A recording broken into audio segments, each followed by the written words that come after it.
Okay, so let's get started. So hello everyone, welcome to our today's Zoom seminar.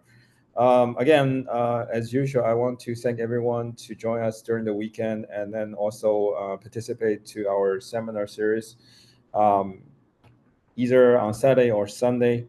And then special thanks to our today's speaker, Dr. Liu Zhijie, actually really spend the time Sunday morning and then give us a wonderful talk. So it's really my pleasure to welcome our today's speaker, Dr. Liu Zhijie from ShanghaiTech University. So a very brief introduction. Zhijie currently is chair professor and executive director of the iHuman Institute, uh, as well as the member of International Asian Academy of Science, and a chair professor in ShanghaiTech University.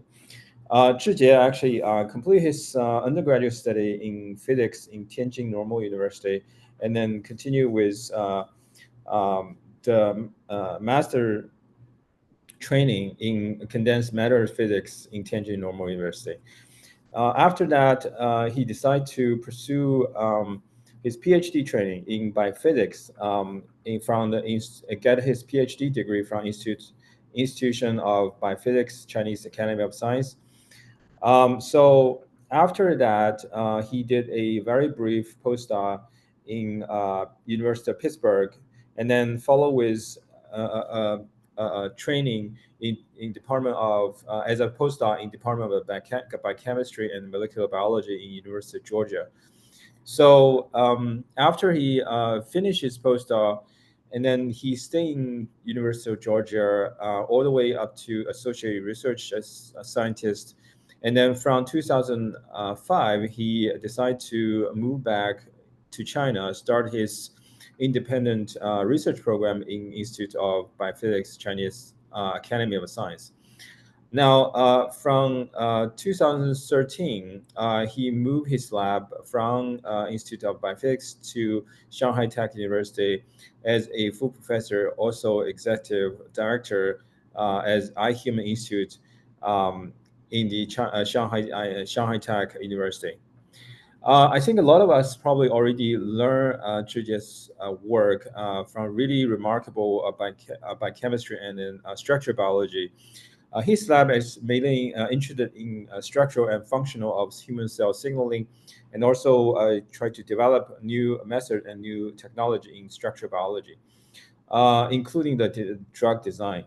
The main research topics in his lab, including cover several different aspects, which including molecular machinery of cell surface receptor mediate transmembrane signal transduction, which I think we're going to hear some of his work today from his seminar. Second part of his lab's research is to study structural and functional study of the in situ supramolecular complex of cellular molecules. And then last but not least, his lab also trying to design of novel drug targeting T cell surface receptors, mainly focused on the G protein coupled receptor related to the neurological disorders, metabolic diseases, cancers, and immune-related diseases. I think probably do not need my too much introduction. His work has really covered a lot of different aspects, different fields. And then with these achievements, he got numerous honors and awards, which I'm not going to list them all, but just highlight a few. I think he got consecutively rewarded as Best Mentor Award of the University of the University of Chinese Academy of Science from 2017, 2018, 2021, and 2022. And then also he got the leading scientist award of Shanghai, and then also Science and Technology Achievement Award of Heliang Heli Foundation. 2024, last year, he got chair professor of Shanghai Tech University. So it's really our pleasure to have Zhijie with us today on our platform, and we are very much looking forward to your talk. All right. Good morning, everyone. I thank Dr. Wu for the invitation and also for the kind introduction. I'm very honored to join this seminar series, share my work in the past few years. And also I thank all the audiences getting up early in the weekend and listen to my talk. Is really I really appreciate. So today my topic is covering the structural biology studies of a few human taste receptors. And so very quickly introduce the GPCR because the taste receptors I'm talking about today belong to the GPCRs. GPCR is called G protein coupled receptors. They are important for cell surface signal transmission, and also they are very important therapeutic targets. From here, you can see they have very diverse physiological activities on many aspects of important physiological processes. I'm not going to go through each one, but they are responsible for around 80% of all the cell surface signaling transduction. And also, they are predicted, there are around more than 200 different signaling pathways in the cell. And because of today's topic, I'm covering the chemosensory GPCRs, and two of them are important, are the olfactory receptors and the taste receptors. And because we, as humans, we keep sensing our environment, also internally make our body the homeostasis for to survive. And so today, my topic is focusing on the bitter taste and the sweet taste receptors. So we are very, very proud. Even 700 BC, our Chinese medicine book already mentioned that there are 5 tastes for human: the sour, sweet, bitter, spicy, and salty. And after 400 years, Aristotle mentioned that there are sweet and bitter taste, which can be affected by salty and sour. So this is a very impressive without too much scientific knowledge, and especially the research methods our ancestors could get so close to the fact that in like 2,000 years later, and the 5 taste has been confirmed. Only one is wrong, which is instead of spicy, the 5 human basic tastes are sour, sweet, bitter, umami, and salty. And those bitter taste, those taste receptors were sequenced and identified after the human genome sequencing project finished in 2000. And so 3 of them, now known bitter, sweet, and umami, are GPCRs. The other 2, sour and salty, belongs to ion channels. So let's focusing on the 3 taste receptors. They are divided into 2 different taste families. One is a taste receptor family 1, which are composed of 3 receptors, R1, R2, and R3. And very interestingly, they forming heterodimers. For example, R2 and R3, they form the sweet taste receptor. And R1, R3 responsible for umami sensing. So they belong to the class C GPCRs. they are, one of their characters are they forming heterodimer or homodimers in class C. For the sweet and umami receptors, they forming heterodimers. Let's switch to the bitter taste receptor. They belong to the taste receptor family 2. There are 25 genes in humans, and very interesting. They only responsible for one taste, which is a bitter. Why they need 25 of this kind of receptors just for sensing bitter, comparing 3 receptors responsible for 2 important tastes, which are sweet and umami. I think because bitter materials are generally toxic, and so this is why probably in the human evolution we have to have very strong sensitive sensors to detect the potential toxic materials, and this is why we have to have more sensors to protect us. And also most of the medicines taste bitter, so this is in Chinese is 良药苦口.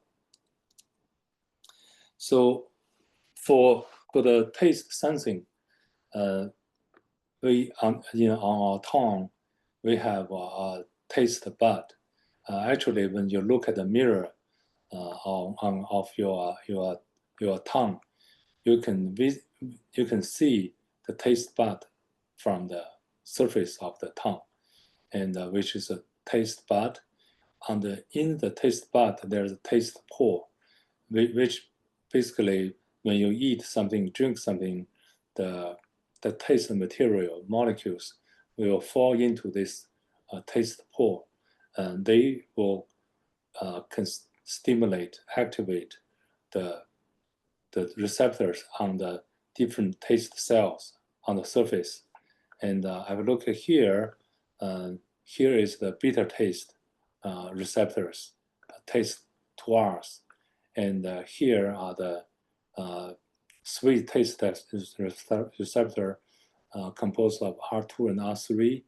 R3, R1 are umami, and they go through a very classical GPCR activation agent signaling. But there's one difference is for taste receptors, they use their own specific G protein called gasteusin instead of many other G proteins we all know, because many other class GPCRs, they use universal G proteins. There are a dozen of them, but for taste receptors, they use their specific gasteusin receptors for signaling. In addition to localized on the in the mouth for taste sensing, the taste receptors also localized on the gut mucosa and also adipose tissues. In there, they function as a sensor. And for example, on the gut mucosa, the taste receptors can be activated by different molecules in the gut, including the metabolites from the mycobacteria, and then they send the signal to the brain. It's probably part of the gut-brain axis. So, and so in the ectopic express receptors, taste receptors, they are responsible for some metabolic disorders, obesity, upper respiratory disease, and infections. And for structural characterization of taste receptors, Only recent year we achieved a breakthrough because of some challenges. For example, the taste receptors mainly express in oral, on the tongue. So, but when we use our classical expression system, for example, insect cell or mammalian cells, to express the receptors and getting the either crystals or cryo-EM samples. But the ectopic expression of the taste receptors is a challenge, and the expression is very poor. Also, expressed proteins aggregates. Also, there is a special challenge for the taste ligands, because generally they have a very low binding affinity to taste receptors. This probably because the fact that for taste sensation, we only care, our tongue can sense certain taste materials. For example, a taste of bitter or sweet, the function is only send a signal to the brain, let the brain know that you have bitter material in your tongue, or sweet material in your tongue. That's it. So there's no need of you taste something bitter, but after 30 minutes still feel very bitter sensation in the tongue, which is not good. So we only need, it's bitter, then it's gone. We need, our tongue should work on tasting the next bite. So physiologically, it is reasonable to have a low binding affinity. Yeah, but the low binding affinity is not good for structural determinations, because the receptor may not be stabilized by low binding affinity ligands. And also the G protein gastosine was not characterized before, because we have experienced dealing with different G proteins, but not gastosine, so they are new. So in order to conquer this hurdles, we tried new fusion proteins, different expression systems, mutations, nanobit tethering strategy, trying to tether the receptor and the G proteins together. Also, we have to engineer the G protein gastosine, making sometimes even chimeric G proteins. So now let's get into the study of bitter taste receptors. Like I mentioned before, there are 25 of them. They are divided into 4 different groups based on the sensing range, the sensing spectrum. For example, for the broad sensing range receptors, they can sense a few dozens to a few hundreds of bitter molecules. And the second category is intermediate. They can sense in a few dozens of the materials, bitter materials. And also the narrow one, those receptors can sense less than 10 bitter molecules. And also, interestingly, there are the fourth group is called the group-specific receptors. There are 2 of them, 16 and 38. These 2 receptors, they can be activated by 2 kinds of materials. One is anything contain the thiourea moiety with another groups, they can activate the taste 38. The other one have the material contains the glucoside, 糖苷, then they can activate the 16. So in the past years, Professor Hua Tian and my group worked together. We published 3 structures. First one was in 2022. It was the first beta taste receptor ever reported. And last year, we reported another broad-tuned beta taste receptor 14. And this year, we published a group-specific receptor. And so those are the receptors I'm going to mention next. So for TACE1246, it is a very special receptor, and because its ligands are this is one of this kind of ligands. I'm not trying to pronounce the name. It's a special chemical groups, and one of them, the most potent, is a strychnine semen, which is one kind of traditional Chinese medicine treating pain and inflammation, and it's a molecule. It's called strychnine. But it's a toxic. So this is why in the Chinese medicine, the amount of the strychnine semen is limited in the recipe because it's toxic. And this receptor can also express, including 38. They can express in the motile cilia of airway epithelia, 上皮细胞运动纤毛, and they have the indication of treating the asthma. So my student Xu Weixiu and the team solved the structure of TACE1246.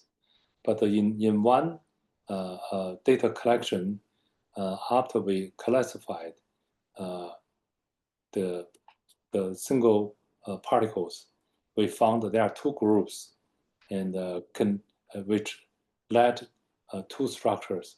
One structure we named it the APO structure because they are in the binding pocket. There are no strychnine. Even in the sample preparation, we did add the strychnine. And the other group of particles resulted in another structure, and in which we found a strychnine binding in the allosteroid pocket. And interestingly, worth mentioning that in the APO structure, generally, if you do not activate the GPCR, there will be no G protein couple, because generally, without activation, the APO GPCR, they stay in the APO state, where the G protein cannot coupled onto it, because they are when activate the GPCR, there are conformational change. Basically, the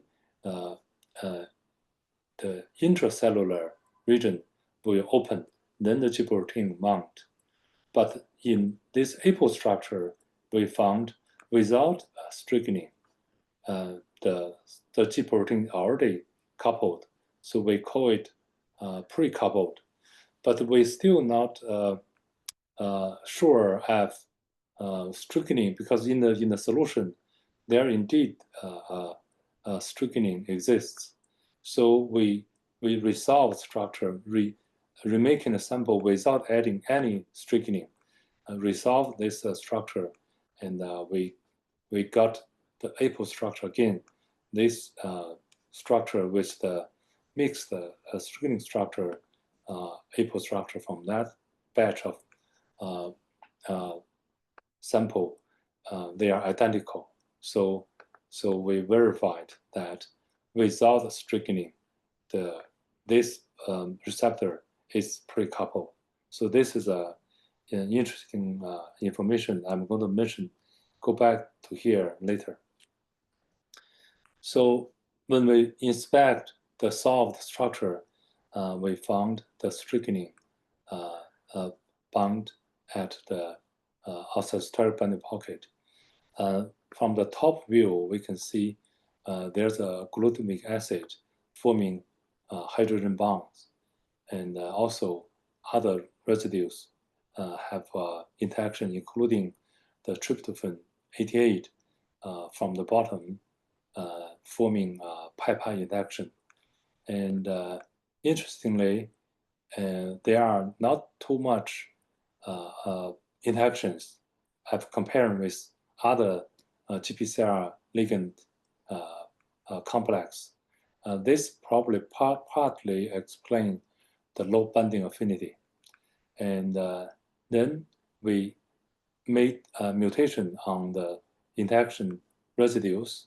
We found some mutation could indeed very much impair the function of beta taste 46 receptor. For example, the glutamic acid mutation, which is only hydrogen bond, basically make the receptor inactive. And also we studied how this receptor was activated by strychnine. And here's the strychnine. And because there are more than 100 GPCR structures solved, and their activation have certain features, especially there are several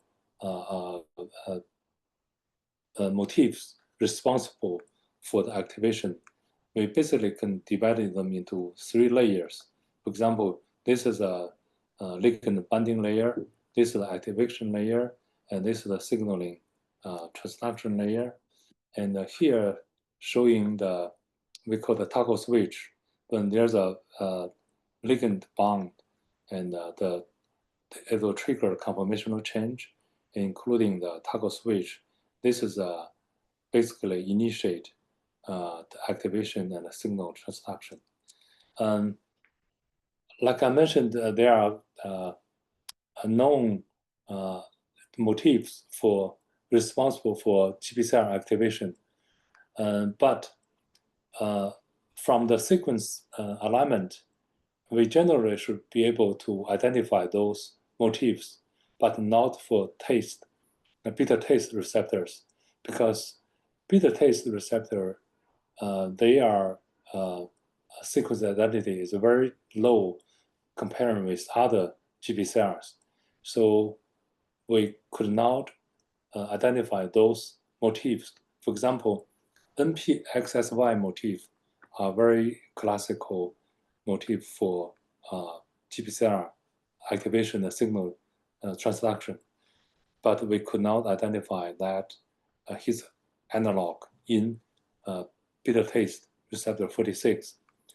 So, but when we superimpose the structure we solved with other GPCRs, which has a known NPXSY motif, we immediately identified, which is HSPFIL.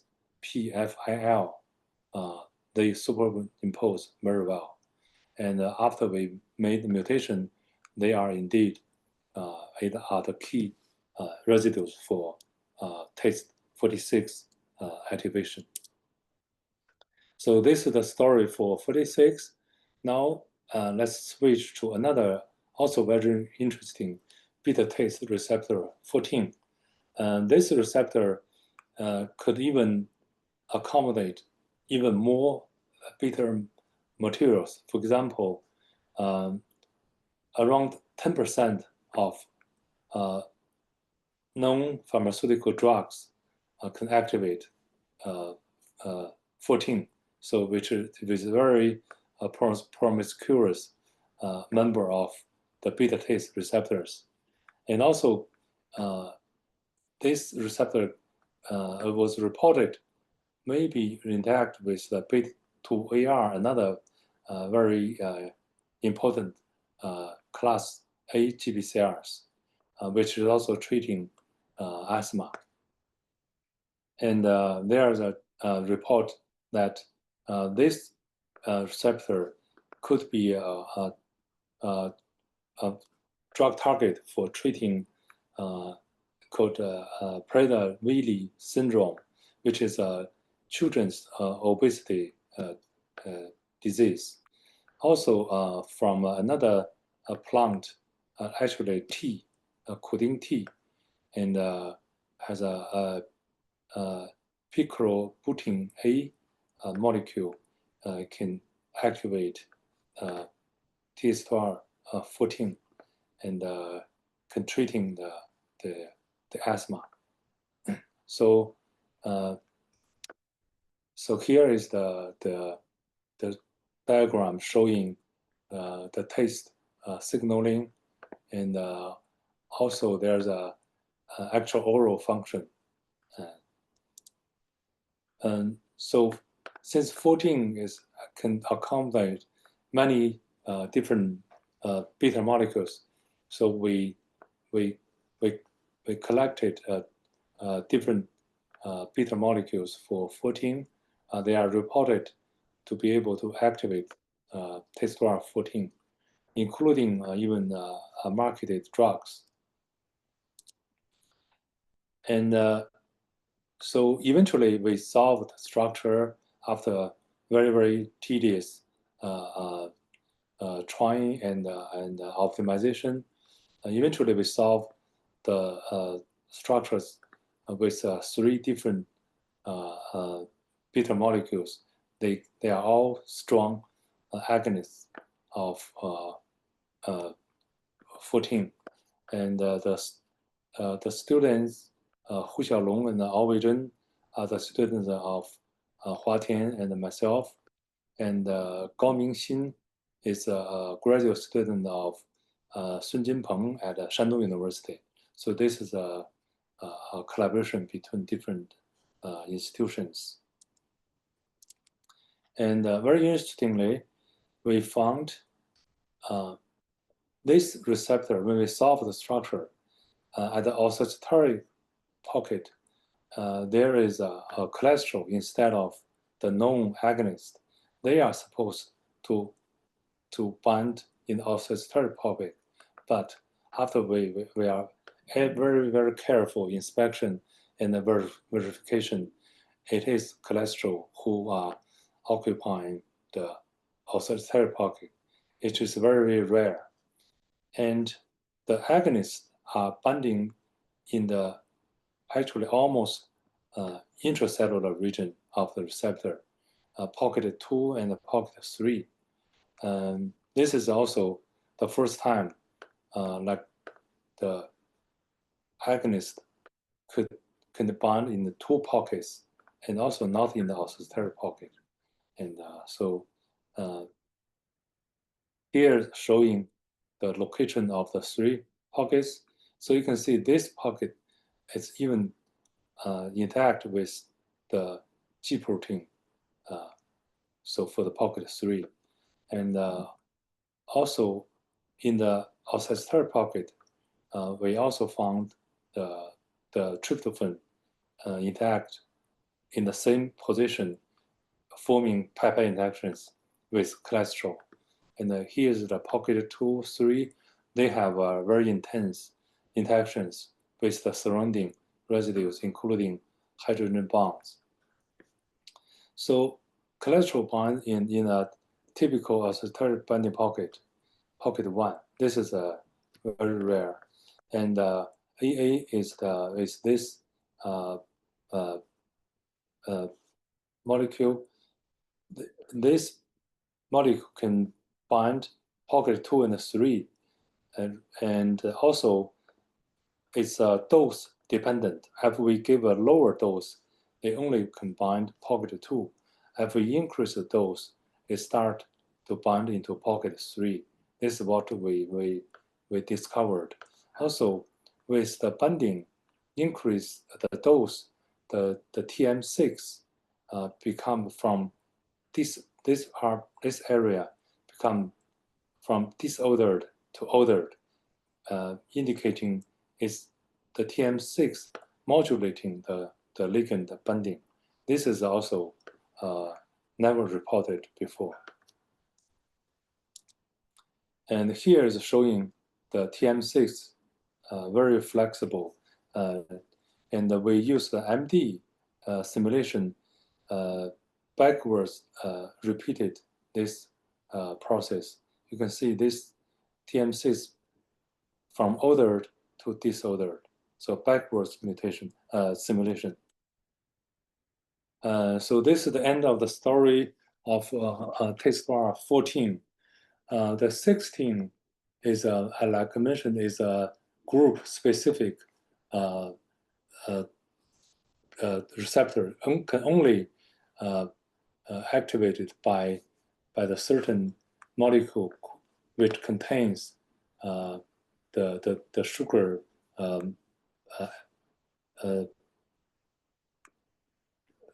part. So after literature search, we found salicin is which is from the willow bark, is a very potent molecule which can activate TASTER 16. Salicin actually is a long history of anti-inflammation drug aspirin. It's a pre-drug of aspirin. But again, it has very low binding affinity, only millimolar range. But we could still manage to solve the structure of the complex structure with the mini G, which is a chimeric G constitution. Here is the interaction between the beta molecule with the receptor. Again, we observed the tryptophan also from the bottom forming peptide interactions, and also the hydrogen bonds with the surrounding residues. And we are interested is how this receptor achieved the specific binding, the selection of the ligands. For example, the sugar molecule must be beta and the glucose. So how about we change the glucose to galactose? The difference is a hydroxyl group from pointing down, forming hydrogen bond, then become galactose, pointing up, breaking the hydrogen bonds. Just such minor change, making the galactose analog no activity to TASTER 16. How about we change the beta to alpha? This change will make this bond pointing up to pointing down. With pointing down, it clashes with the tryptophan, also resulted in no activity to TASTER 16. So this analysis basically explained how this TASTER 16 achieve his specificity towards this kind of molecules. So if we summarize the three beta TASE receptors, they have a very diverse ligand recognition mechanism, and you can see, and this for TASTER 46, the way they achieve broad tune molecules by a very open funnel shape binding pocket. So many molecules can fall into here, activated. For 14, instead of using the outside third pocket, they use two other pockets for activation. And for 16, they use a very tight pocket also specific binding with the sugar, very strictly limits the sugar's type. And so this how they achieve their binding pocket. And also I mentioned the pre-coupling.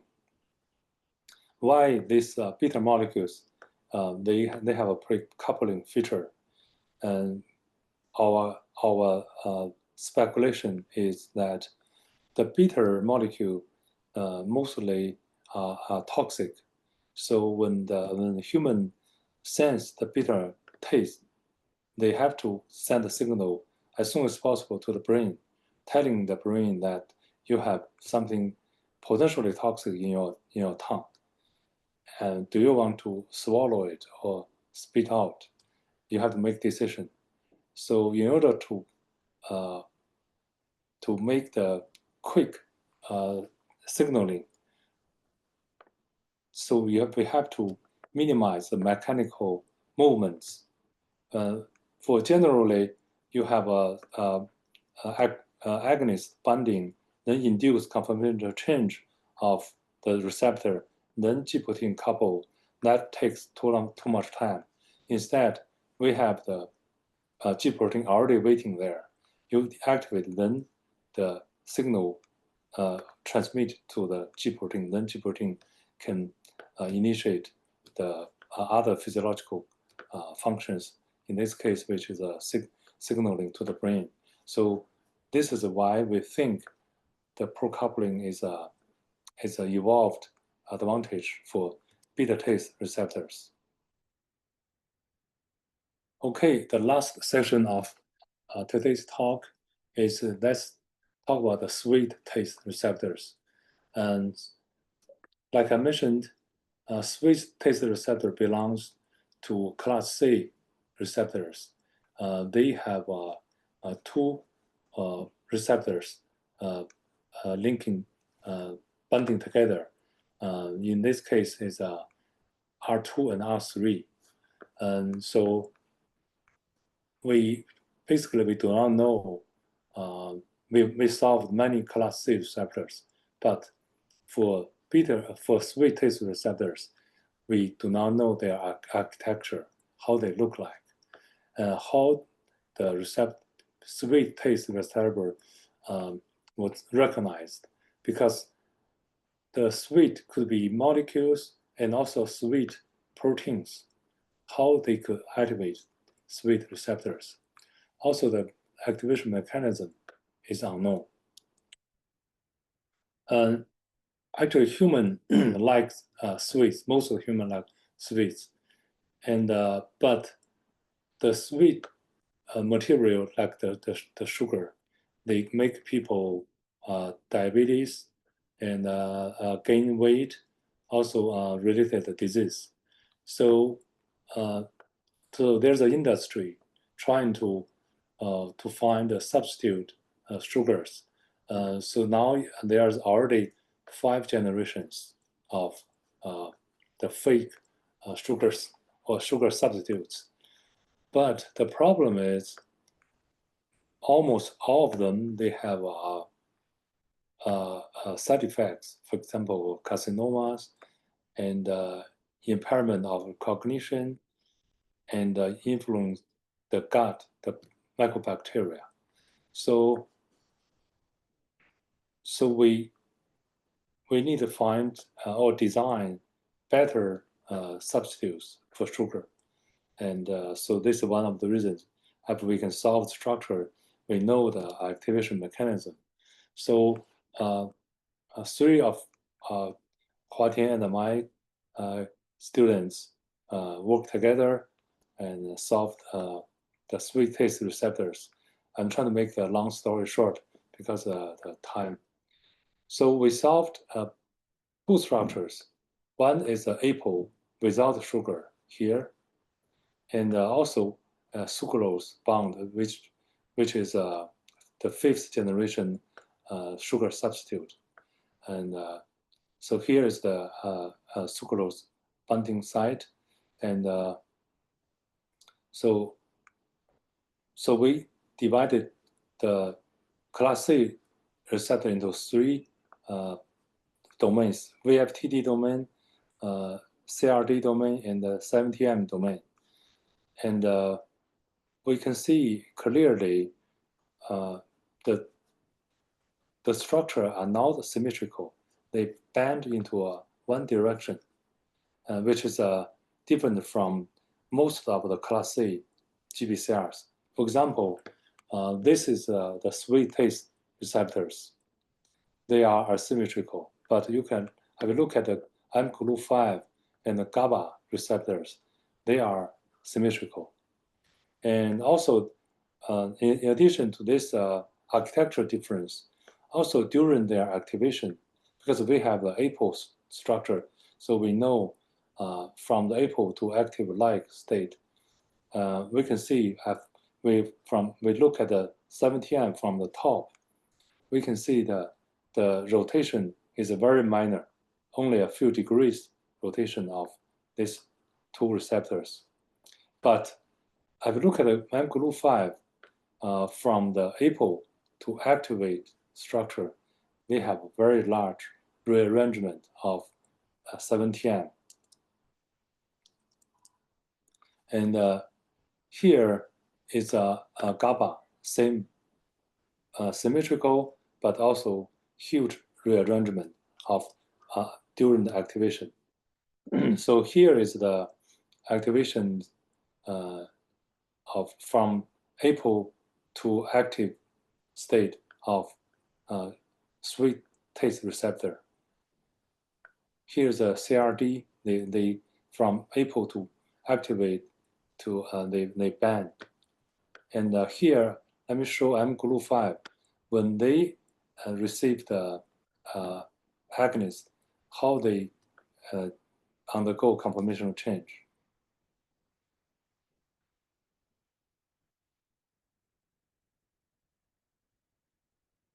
Very huge conformational change, right? So we need to know how the sucralose bond to this venous flytrap domain, also called the VFTD domain, which is lobe 1, lobe 2. They are bound. Actually, this can be predicted that they should bind into this area. And here is the interaction, have very intensive interaction with surrounding residues, and we also make mutations of those residues, and we did observe the impact of those mutations. And but you can see this binding pocket is small, and so we wonder how the sugar molecules can activate the sweet taste receptor. I think we guess the sweet molecules cannot bind into this narrow pocket, so must be somewhere else. And also we like to know the other.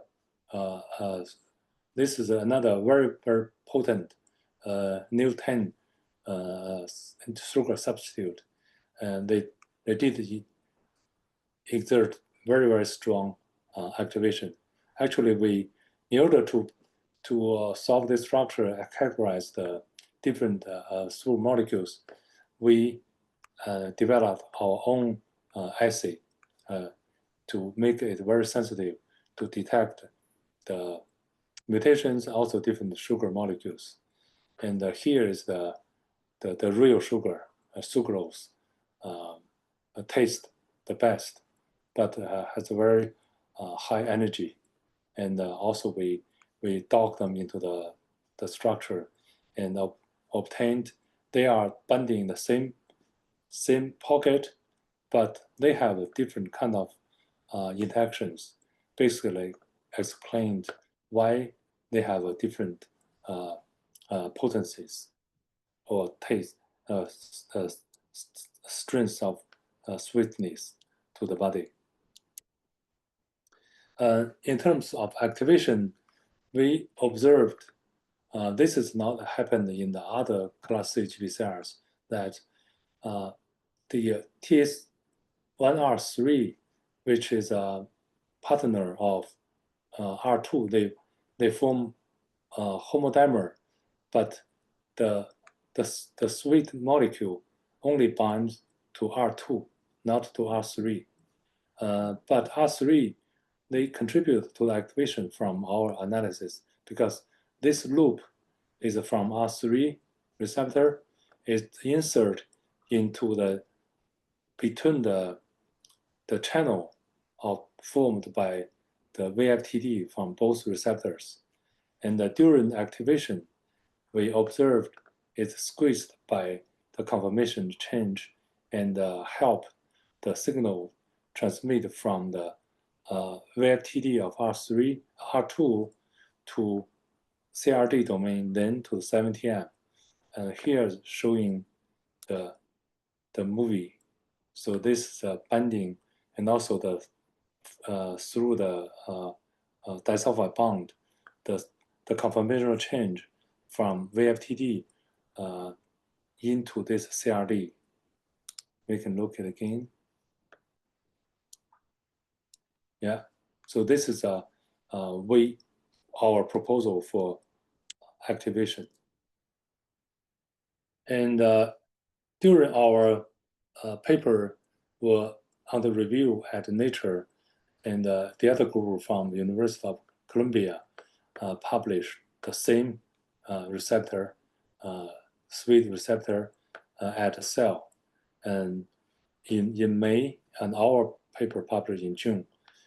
And they solved also the structure sweet taste receptor with sucrose,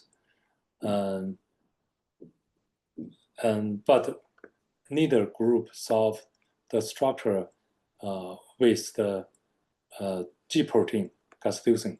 So we cannot claim this is a fully active state. We generally call it active-like state. But they made a proposal that their activation of their sweet taste receptor very close to mGlu5, which involving very huge conformational change of 70M. But in our paper, we kind of reluctant to agree with this model, because from the beta taste receptor, we gain a feeling that for the sensory receptors, their function is just sensing the molecule, then transmit the signal as soon as possible. So they like to minimize the mechanical changes. So we propose, one day we solve the receptor sucrose bound sweet receptor with G proteins, which is a fully activated state. We like to know if this still minimal movement or huge movement. So this is a controversial, different proposals here. I like to share with you. So this is the story, and I'm really thankful for Hua Tian the collaboration. This is the two groups picture, and also thank Jin Peng and Yang Fan from Shandong University. They gave very much support for this sweet taste receptor. For the 14 beta taste 14 receptor, and Professor Yang Zhi from the 9th Hospital of ShanghaiTech University, working together with the beta taste 14 receptor. Thank you very much for your attention, and I'm happy to take any questions. Thank you.